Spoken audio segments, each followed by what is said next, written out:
with warm rose water and gently dig out that soul. Hey, this is Janelle, and you're watching Africa Speak. And I bet you can't guess where I am. I am in the home of Peter and Charlotte O'Neal. You might not know who they are, but let me tell you something. They are, what can I say? They are world changers. That's what they are. They are world changers. They're black pioneers. What can I say about them? They're just so beautiful. And Peter belonged to the Black Panther Party along with his wife Charlotte, but their lives are interesting. You need to know about them so you know the path that maybe some of you all might take, that you can survive. Hey, you make a stand, you can win.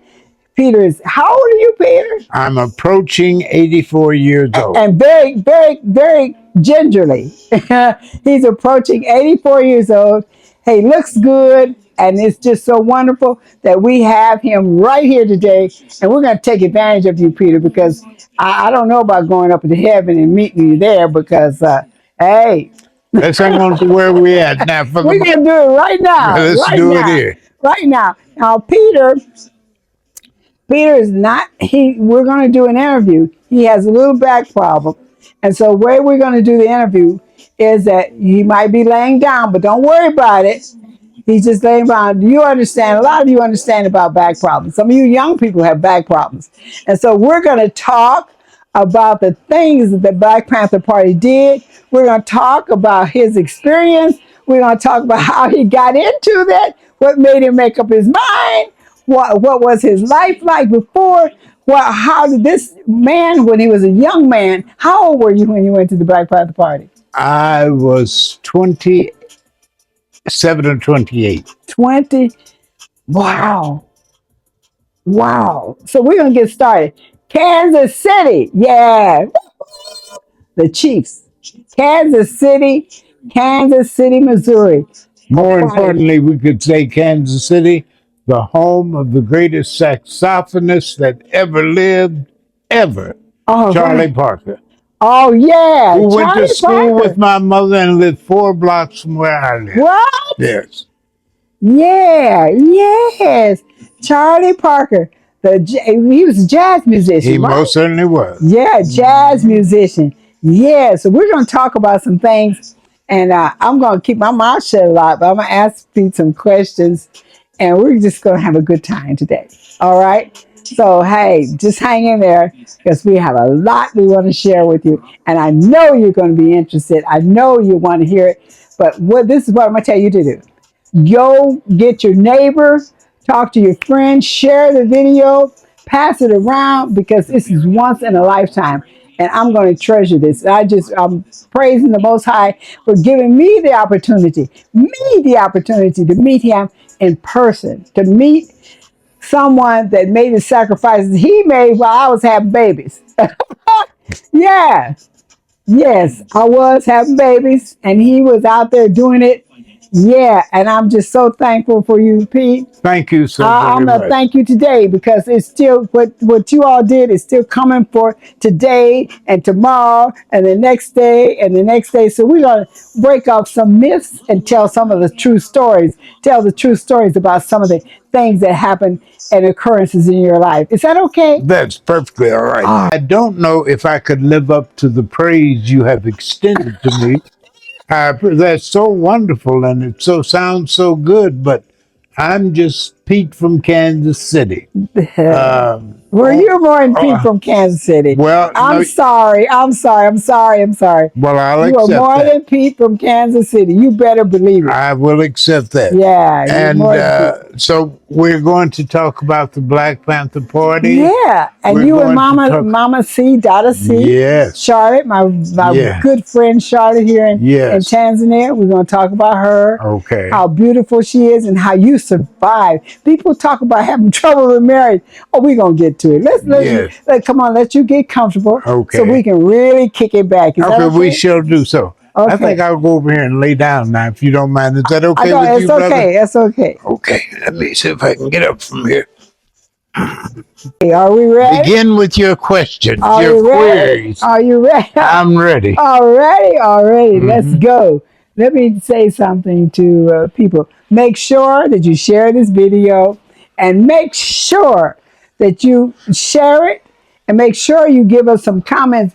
Brother Peter, I want them to say something to you. So when they write comments, I want them to talk to you and I'll pass those comments on to you. And I'll be so grateful. Yes. Thank you. And I want you to subscribe because it's going to be exciting. We have some fascinating stories about our lives.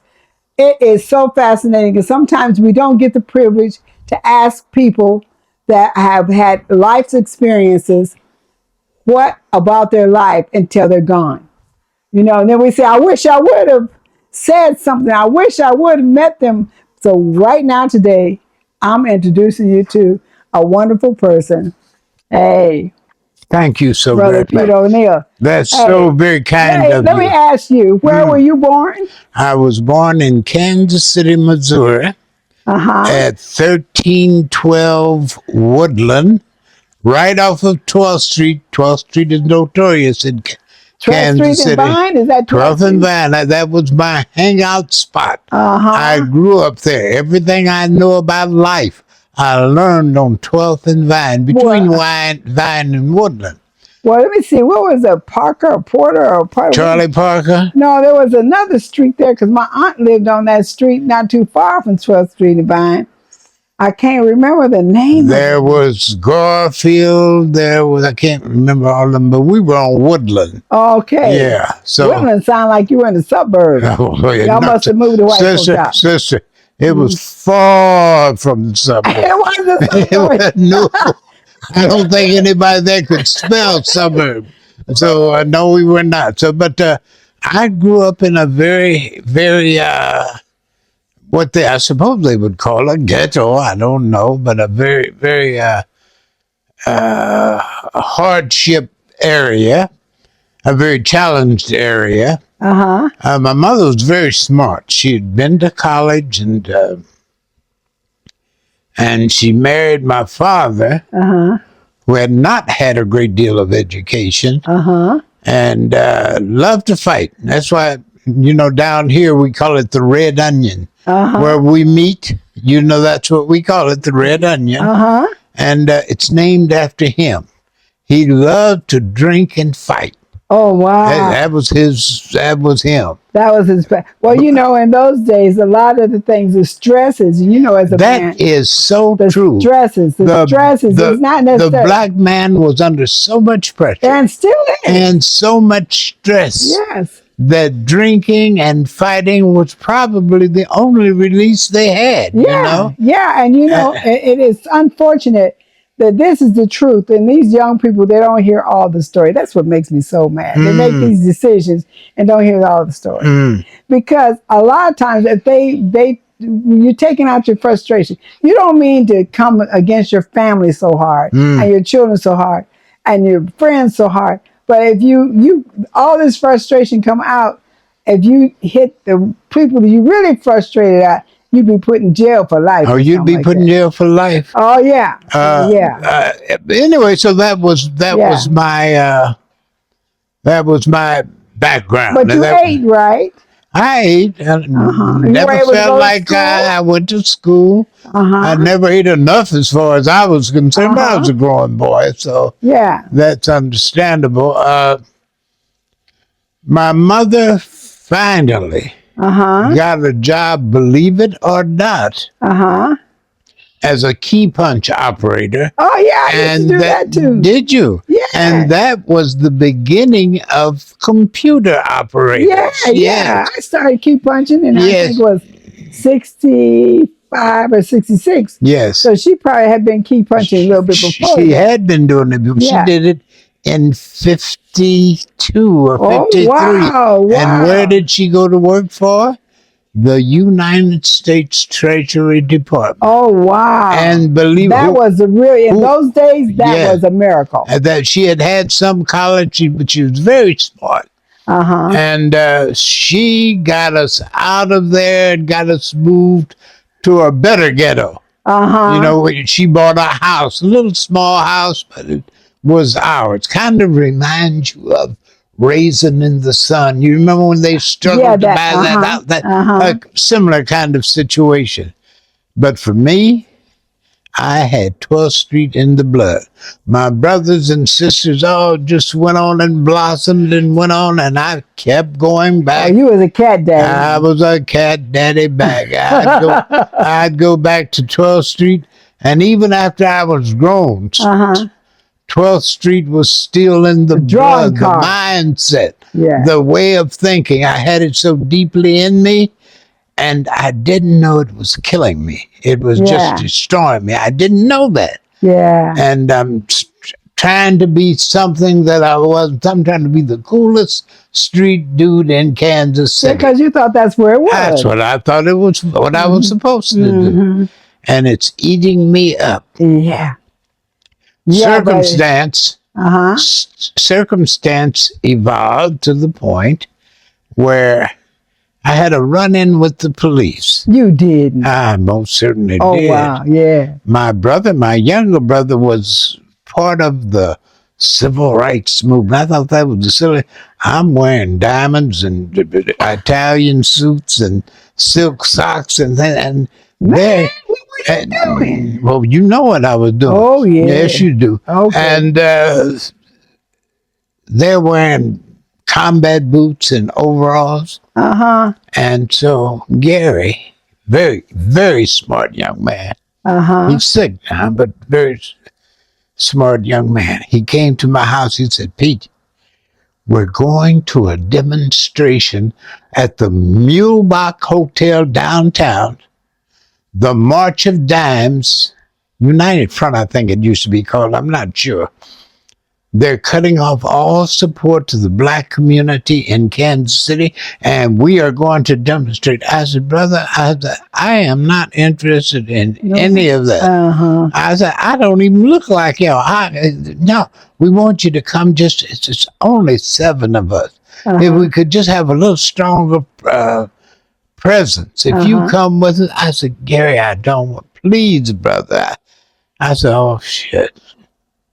So I finally acquiesced and went with them.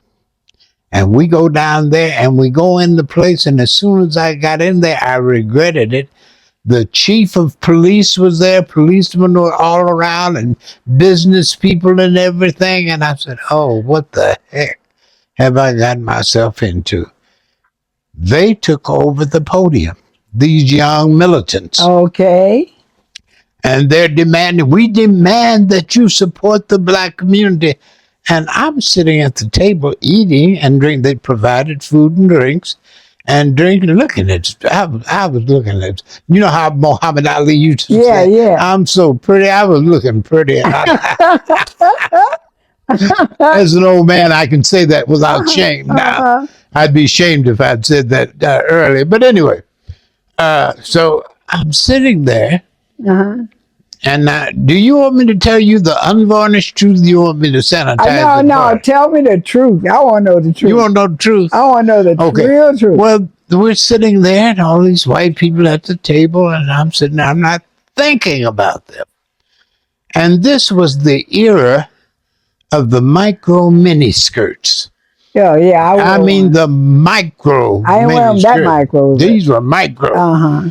And it's some white woman sitting across the table from me, and I'm just sitting there eating, and I said, damn, that's a short skirt.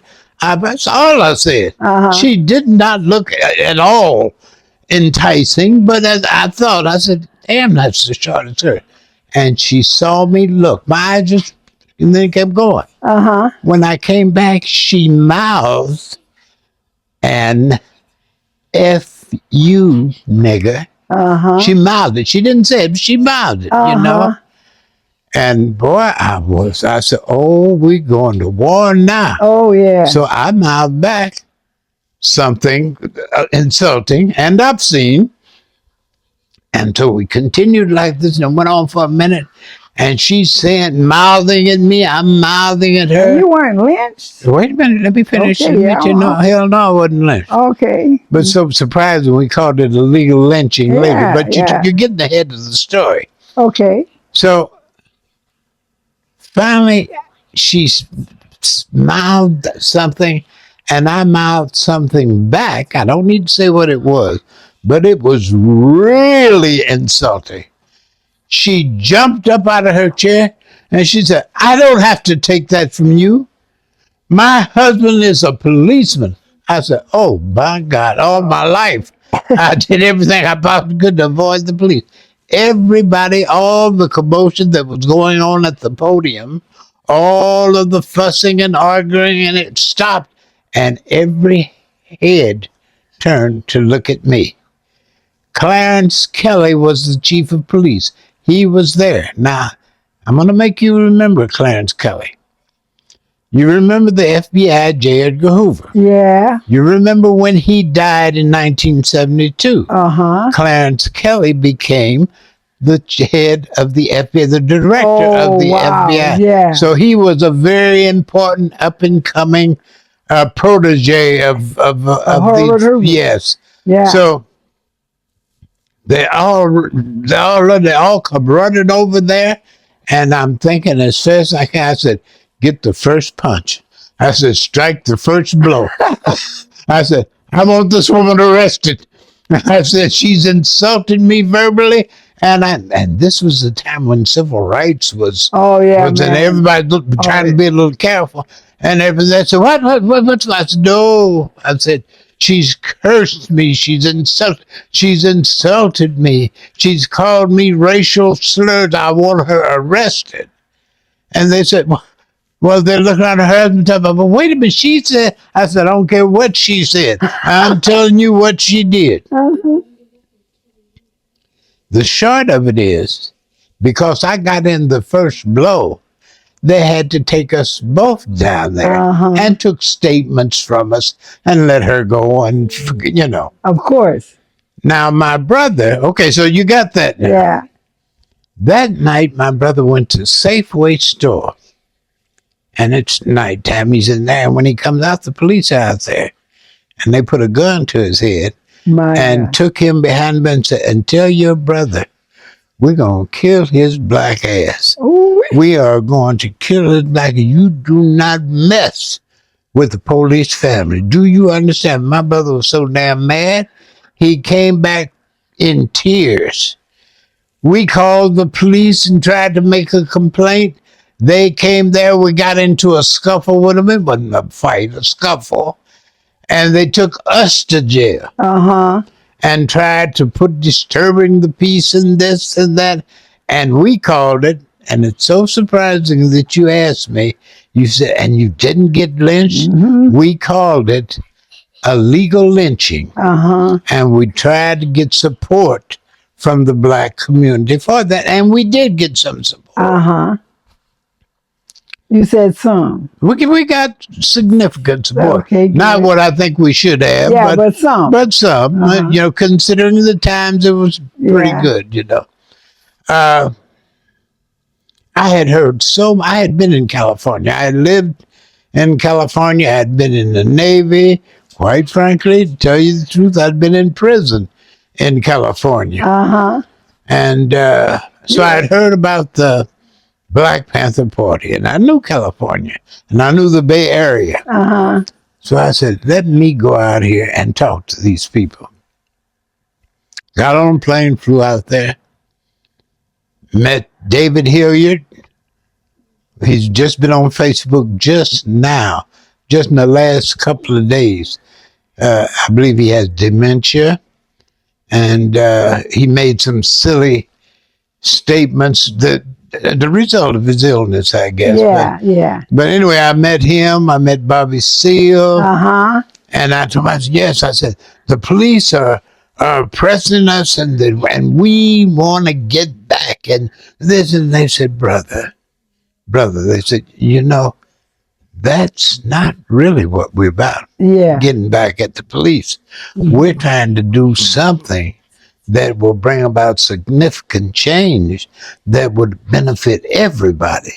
They said, why don't you stay out here a while and attend some of our political education classes? Well, you turned from with that confrontation, that woman, you turned from a cool cat Yeah, to maybe wanting to listen about some. you're dead on it. You're dead on it. What? You're right on it. Let me finish. You Okay. got it exactly. You see the point I'm trying to make. So I stayed. And we lived communally. I had intended to come out for a few days and ask them for some advice, maybe some support, and then going back to Kansas City. I might have stayed a month out there. And we talked about Patrice Lumumba. We talked about Che You had a Guevara. conversion. We talked about all of these great revolutionaries who had Yeah. sacrificed everything, Yeah. who had given their lives not to get back at somebody, Yeah. but to bring about significant change Yeah. that would benefit everybody. All, we would say, all poor and oppressed people. Our enemy was the rich elite, those that did the oppressing. Yeah. And so they talked to me, and when it was getting time for me to go back to Kansas City, I was filled with the light of renewal. I understand. I really was. And I think in my mind, I don't know how good of an analogy this is, but I liken it to the rebirth that some people, that when they convert to a religion, they say, hallelujah, you got converted. I see the light. Now, I'm not a religious person. I wasn't then, but in the same fashion, it turned my life around. I went back to Kansas City. I was just filled with, pumped up. oh, just pumped up. I had a pretty little now, you said you wanted the truth. I'm going to give it to you. Okay, tell me. She was a pretty black-skinned girl, and was a runaway. And I said, girl, go home to your mama. I said, go home to your mama. I said, go home. But I said, go back to your mama. I said, get your butt back in school and do something with your life. I said, there's a whole world out there, and there's going to be a new world because we're going to make it new. All you right. go home. I said, on home. She went. And that led me into starting the chapter of the Black Panther Party. Yeah. Now, the wife... She said you turned into a military unit. I most certainly did. Oh, but now I want to tell you, the woman who was the wife of the late man that started it with me, Bill Whitfield, is coming here day after tomorrow from the States. No. She's coming. She was, her husband and I started the Kansas City chapter of the Black Panther Party. We got caught up into just everything we were doing was so new and uplifting and so spiritually fulfilling that it was just a beautiful, beautiful experience. I like to liken it to this. The Black Panther Party, I had an epiphany. The Black Panther Party took me to a door. And they said, you see that door? Beyond that door lies freedom, awareness, and freedom. They didn't take me through the door, but they showed it to me. They opened it a little bit for me to look in it so I can peep through. And I did. And I got pumped up. That was enough. That was enough for the moment. That was enough. We had our party. We got in. We got into the programs which were the jewel in the crown of the Black Panther Party, all of the community programs, the breakfast for school children programs, the free clinics, I can't even think of the name of some of the illnesses now that We were addressed, but we addressed so many things. Uh-huh. We had food distribution program, Uh-huh. clothing distribution. If people had problems with avaricious landlords who were trying to evict them, Uh-huh. we'd get some lawyer to go there and we would go ourselves to see that their rights were respected. Uh-huh. We were part and parcel of the black community. Uh-huh. And our objective was, and quite frankly, after all these more than nearly 60 years, it hadn't changed. No. We were part and parcel of the communities in which we lived. And our job was, as it remains to this day in 2024, Uh-huh. is to be a part of the development and the uplifting of our community. That was our raison d'etre. It was that then. It remains so now. So we had developed. We had a good, strong chapter. We were feeding children in many churches. My cousin is now, what do you call him? A congressman, Emmanuel Cleaver. He was a minister of a big church. He later became the mayor of Kansas City. We had his support. We had support from some Reverend man from a Methodist church that a big white dude, big supporter of ours. People gathered around us and they supported us greatly. Well, that was the Black Panther Party mostly in like the West, and was it in the South at all? Oh Lord, yes. Yeah. Lord, yes. Lord, yes. In Houston, I had a profound chapter. In Louisiana prison, I can't remember names, sister. What's the prison? That one that where they had the three. I can't think of the name with that prison. That big prison down in New Orleans. The one in New Orleans. Yes. Yeah, the one that's on the slave plantation. So to answer your question, the South did have chapters. Some of them may not have been as notorious as others, but they were there. Yeah, one of the things about it is that, like your confrontation that you had with that woman, the difference is the fact that when you were raised in a area where there's white and black, you have a lot of intermingling at certain points, and we did in the Midwest. We did. Now it's not that we didn't have trouble, but because we had so much interaction, it was different for us and a way of our approach and how we talk to people.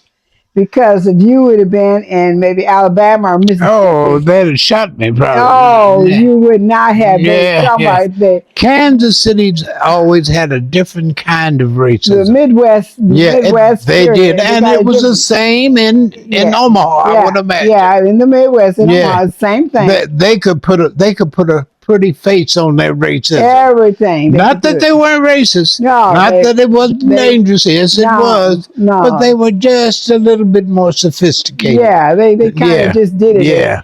Well, for one thing about it, Kansas City and Omaha, all that Midwest was filled up with people that came from other countries. Yes. Basically, they came from other countries. And in our era, they weren't there for years before that. Most of my time I went to school and lived around a whole bunch of people that got off the boat from Poland or Czechoslovakia or Yugoslavia or Lithuania, all those places like that. So Nebraska was actually filled up or by people that came from other countries, that they had come.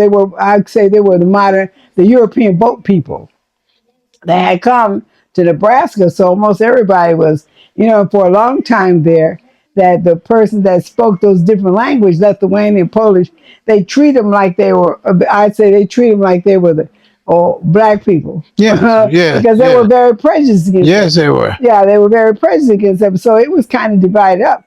Where in the South, it wasn't quite like that. It wasn't quite like that.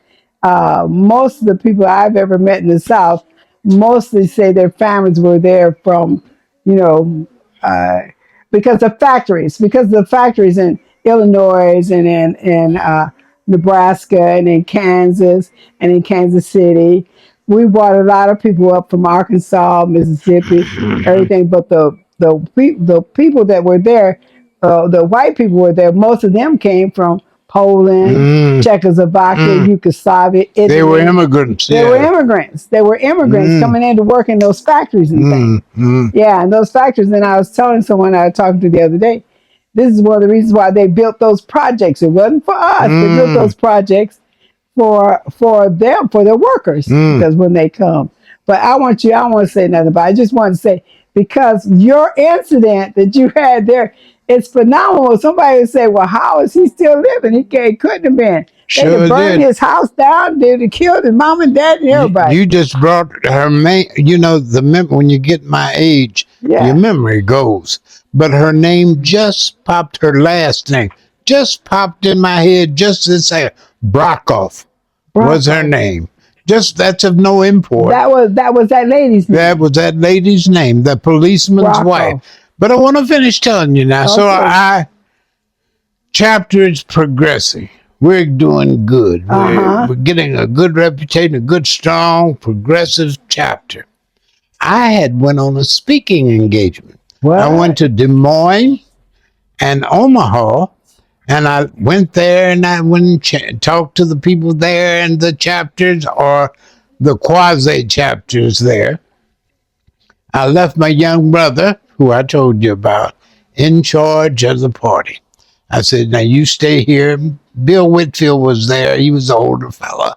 But my son would take care of the Panther pads. The Panther pads were houses where Panthers lived communally. We had. And usually the houses were donated to us by churches or something. So I left them there. Went on my week-long, I don't know if it was a week, 2 weeks, speaking tour. And I came back unexpectedly. And I got a ride. I said, well, just drop me off near to the Panther pad. And he said, okay, I drop you off on the corner. And I said, I'll walk around. These Panthers didn't know I was coming back. These are all, now bear in mind, these are all young people. Yeah, I think I know about that incident. I think your wife told me about that incident. You want me to let it go? Keep on going. Keep on going. Keep on going? Okay. No. You sure you want me to keep going? Yeah. Keep on going. All right. So I came up unexpectedly and I turned the corner. I'm walking and I hear, oh, boom, boom, boom, boom, boom, boom, boom, music just rocking and boom, boom.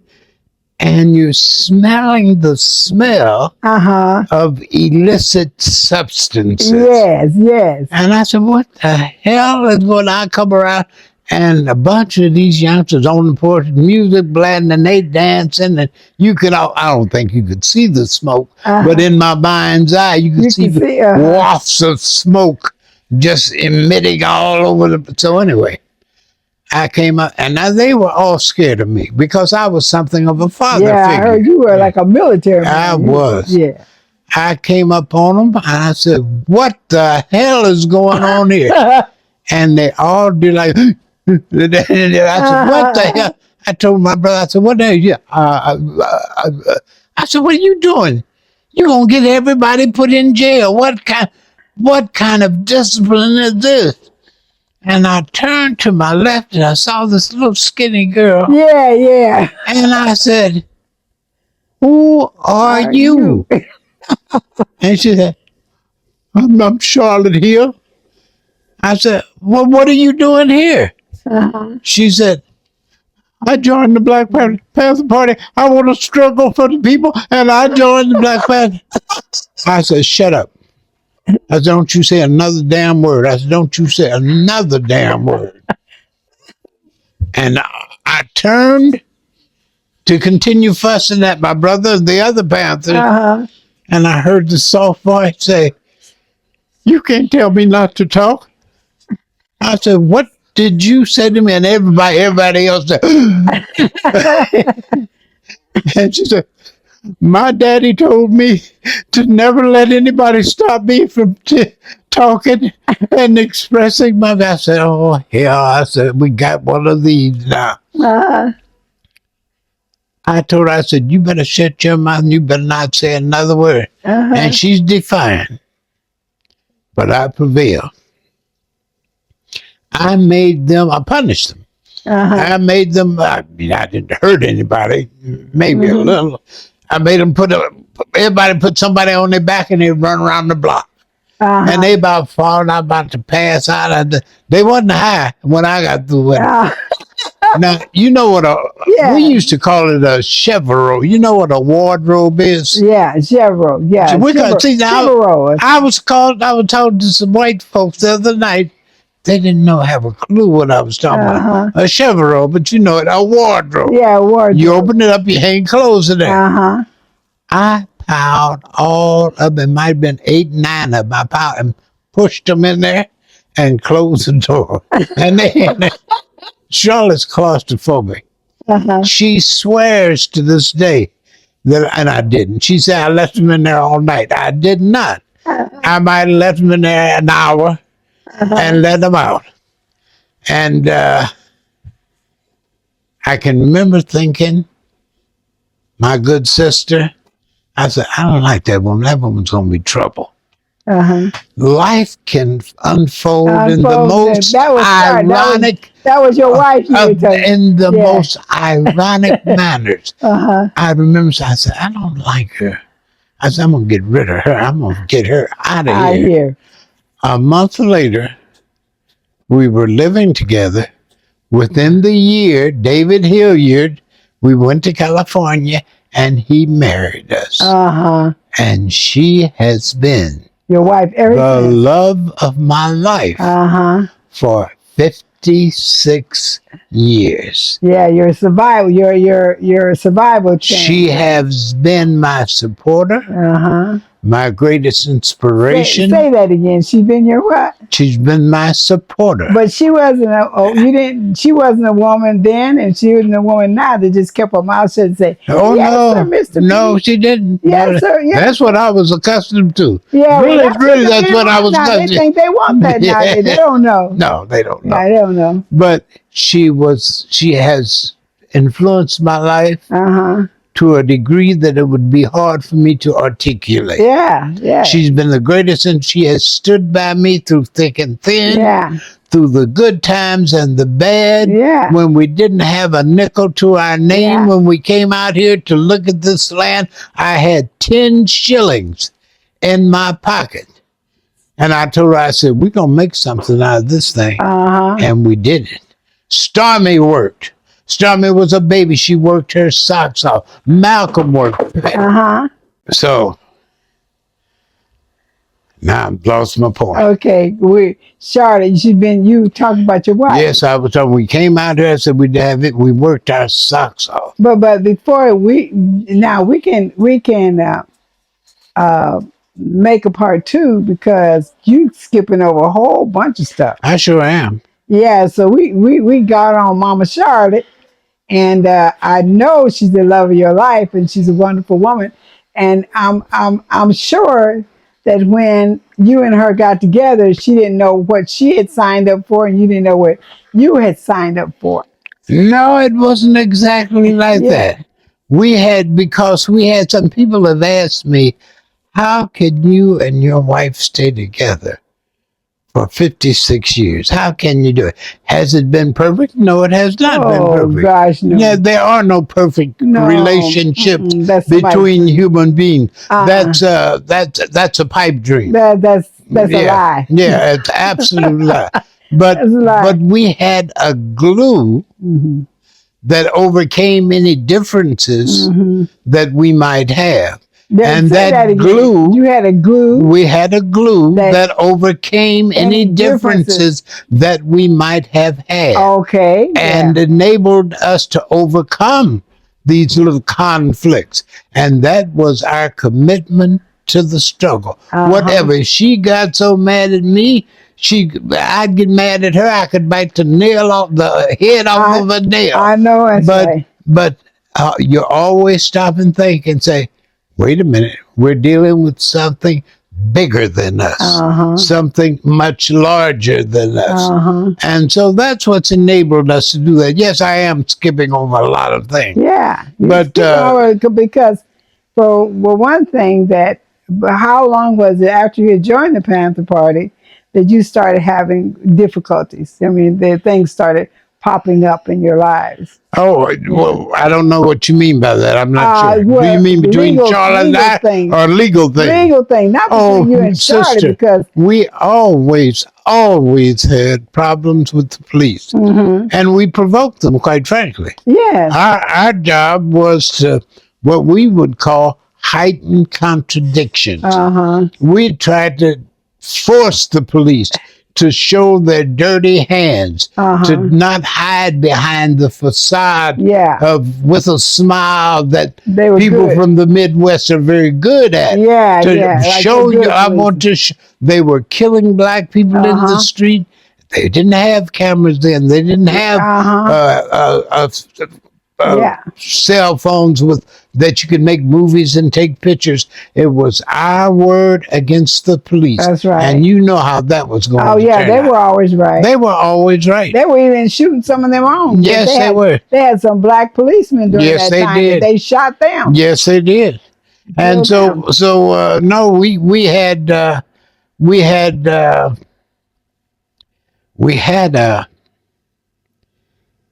Now, Brother Pete, were you working during that time? How were you all being able to support, doing, when you're talking to young people and they're trying to think, but I got to work 8 hours and I got to do this and I got to do that and I got to buy this and I got to buy that.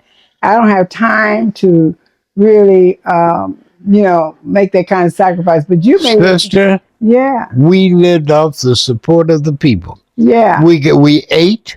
We got food for donations. That's what they did for our programs, for our breakfast for school children program, and our kids ate good, and we got all of this, and of course we ate off of it too. Yeah. We had this.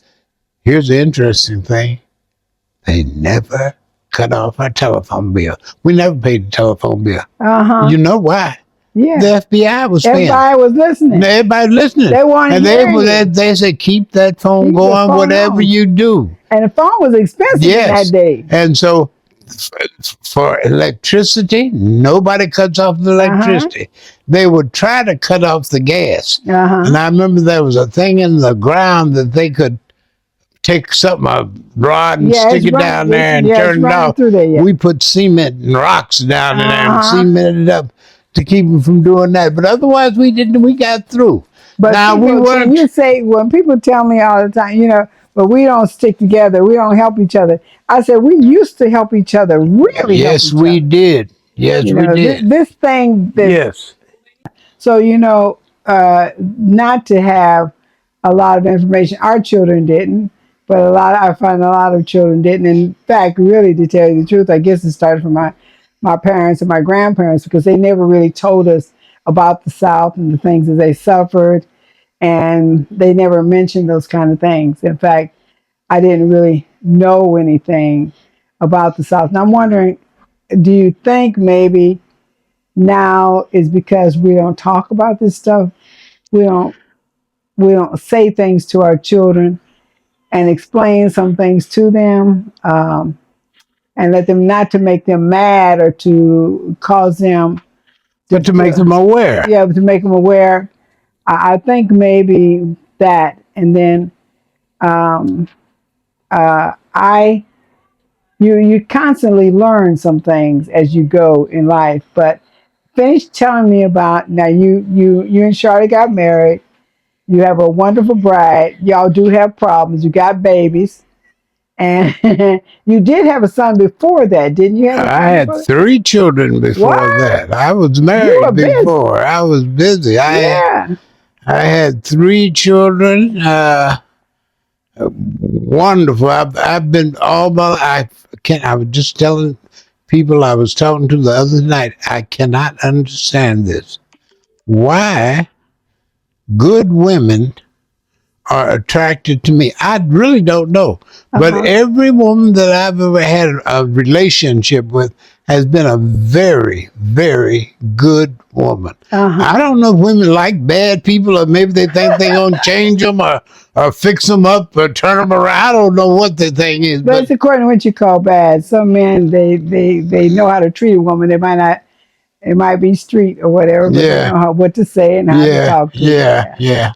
So, Well, anyway, whatever. I've been blessed in that regard. that just shows you know how to talk to a woman. Well, I did. Okay, yeah. Just break it down. I'll be quiet now. Charlotte come in. Just break it down, brother. I said, okay, Charlotte, that's good. Let it go.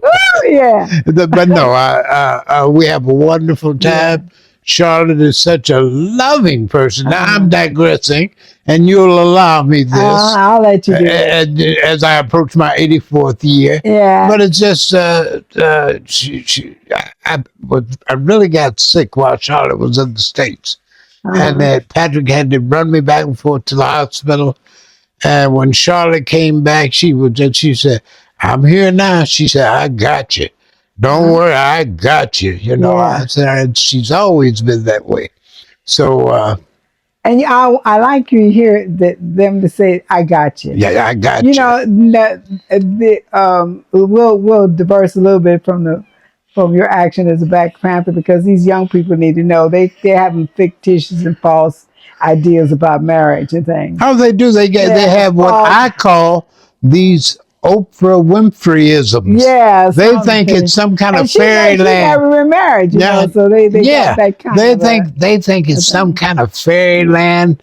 Kind of life is not like that. And now life is a struggle. Relationships is a struggle, and it's hard work. And it is hard work. And you know, I don't have anything against interracial marriage to a certain degree, because I think we need to continue on with who we are. Yeah. But I hear the Black men saying now that they don't want to marry a Black woman because she's too this and she's too pushy, she's too demanding, and this and that. Brother Pete, let these young men know that we've had to be there.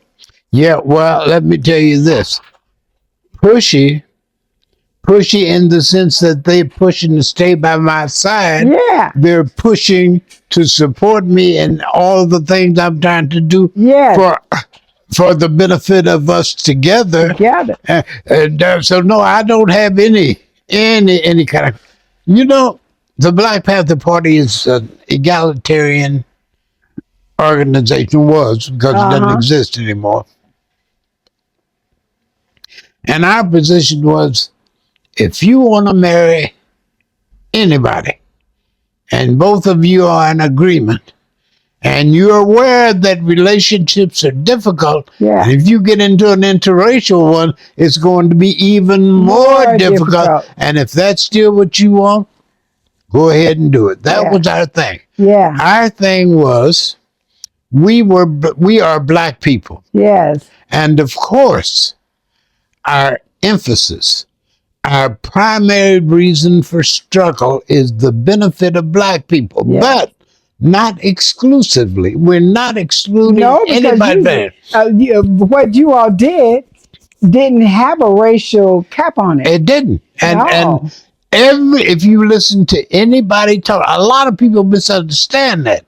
They hear the word Black Panther Party and think that because we love our people, we hate somebody else. No. We don't hate anybody. We hate the evil that they do. Yes. The evil, the oppression that they perpetuate. But we don't hate anybody because of the color. And you know, when you think about it, they're just as white people think that they're not slaves, or it's just sugar coated for them. Sister, it's just sugar coated for them. Please allow me to interrupt you. Yeah. I had 4 PhDs in here, 4 last night. And I was talking about the same thing. And I was talking about, I said, you know, whites who are running around crying for Trump and this and Trump that don't know they're being used. No, because the people that run the country, or as George Carlin would say, the owners of that country,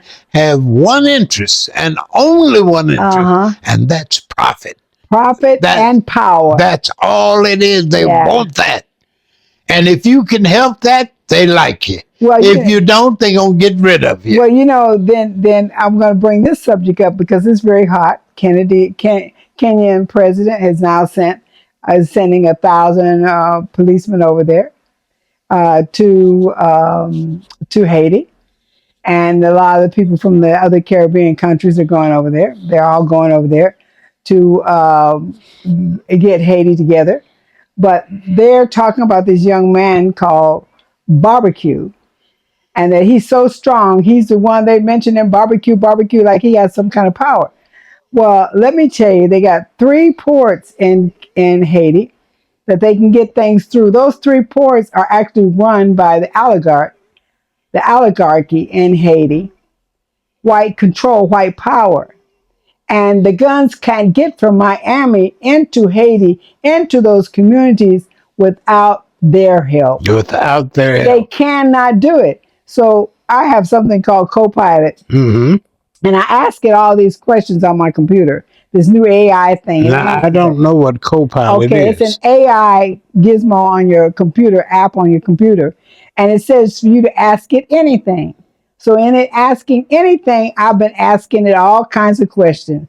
How can this man named Barbecue be so powerful and have so much control in Haiti? How can his people get $7,000 guns when he's not working? He was a police officer. Well, how is he going to get guns that cost $7 and arm all these gangs? They call these gangs, and they're not all gangs together. But he seems to be the one talking about liberation and different things like that, okay, establishing Haiti, which is in a mess. But first of all, they got to get the guns off of the boats, off the ship, into the community. They have to bring the guns in the community. It doesn't come, they don't land the guns by helicopter and land a whole bunch of them. They have to, somebody's bringing those guns off those ships. It's the same thing with narcotics in the United States. And in Chicago, all those guns in Chicago. Yes. How do they get there? We don't have the planes. How the hell do you think they get there? They can't even afford a hamburger. And they can get bullets and everything. Yes. And this is the thing that the oligarchy, the elite are not the white people I know. They're not the elite. I'm listening.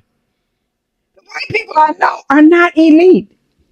They're working, they're suffering, and they're being made to believe that it's because we have a problem, that we are their problem. That has been used. They have been used and used since and the used, beginning, and they don't realize. And they don't realize, and they are being used to keep poor and oppressed people divided. That's what they want. That's all that they don't want anything coming together that's going to mess up their power. Speaking of Haiti, that is one of the greatest crimes against humanity that has ever existed. Oh, but they don't count it like that. A people that have fought and won their independence and then made to pay for it. Wait a minute. Brother, I get all excited about this.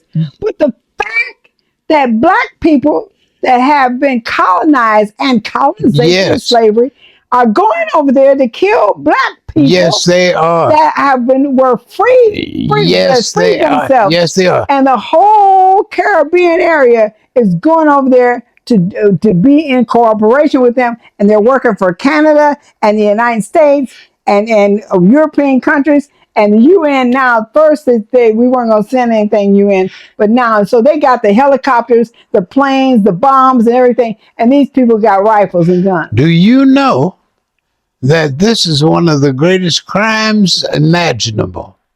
They forced Haiti.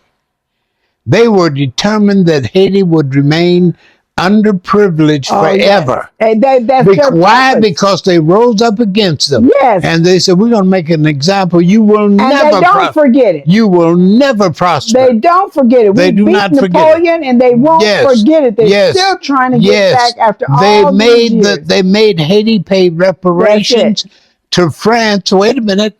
And then what happened?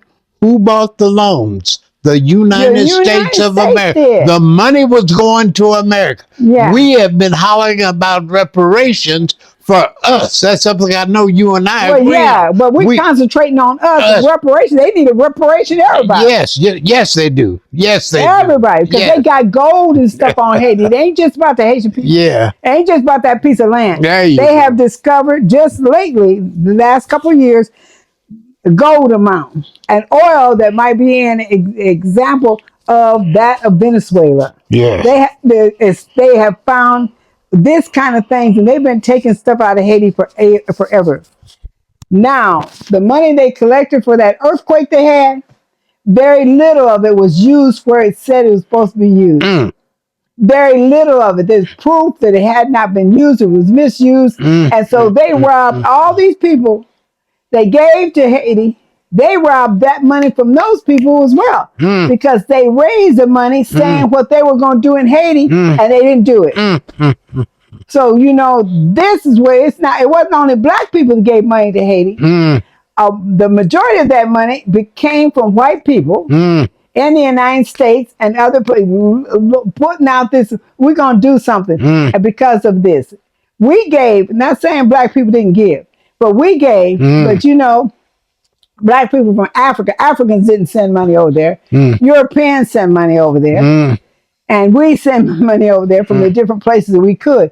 But that money has not been used in it. And can you imagine right now, 2024, $5 an hour, $3 an hour for working a day, not an hour, a day. I'm sorry, $3 a day. So those people have been enslaved and not set free, and they got nerve enough to talk about gangs running around shooting in Canada. So you think about that. It doesn't stop. It doesn't stop. When you think about that, you think about Walter Rodney's book, How Europe Underdeveloped Africa. Yeah. Africans are still making you said a week, but Africans in Tanzania would be lucky to make $2 a day. Yeah. They would be lucky. Yeah. So these countries are underdeveloped, and it's all by design. Gold. I went to a gold mine, sister, diamond mines, and they making $2 a day. Sister, can you imagine in your mind, you're an intelligent person, the largest continent on earth is Africa. The richest continent on earth is Africa. And the most underprivileged people in existence are in Africa. Doesn't that tell you that something is not right there? Well, you know what? I went to Peru. And all in Peru, they got all this information about how the blacks in Peru, most of those people came from Angola. Okay, most the blacks in Peru helped save them from Chile. They got all these things where they praise them, but honey, they are the last people. They got the Spanish, then they got the ones that are mixed with Spanish and whatever, and then they have the black people, and then they have the people in the Amazon. Okay, the people in that area that are the indigenous, they call indigenous people of that area. But we were all in. They just pushed us out of different communities, pushed us out of different. Every country I've been in, no matter what, we have done something to help that country. They even say, but in Peru they do say it. They say it, but they still give us the same treatment. I don't care where we go.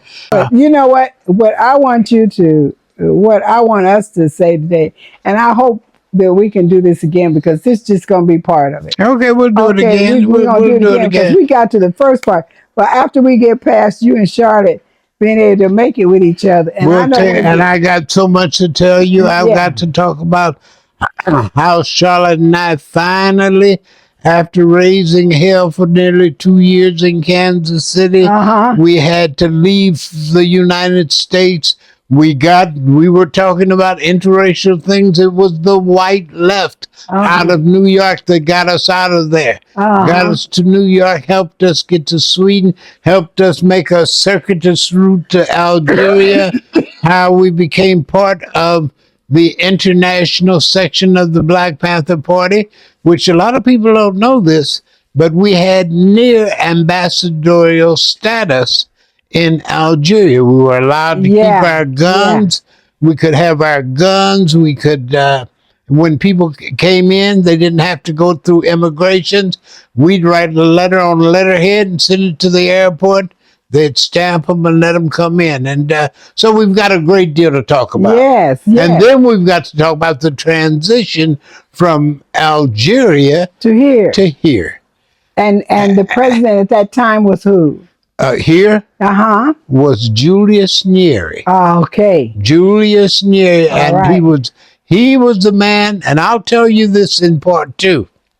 He was the man that put all of the African Americans, maybe 200 of them, in jail.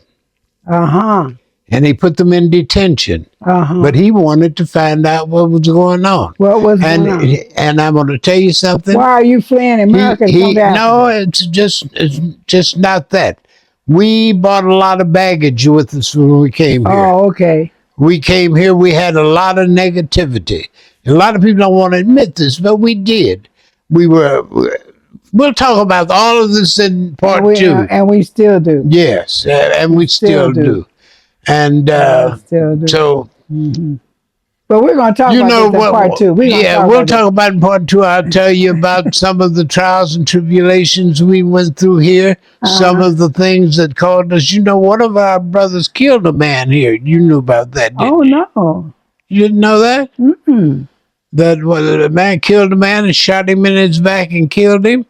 Oh, and I'll tell you that in part two. I know a whole bunch of things. Okay. See, there are a lot of new people here that think they know they've got a... Are you Tanzanian, brother? No. You're from the States? Nigerian. Nigeria. Oh, Nigeria. Okay, very good. My son was just in Nigeria.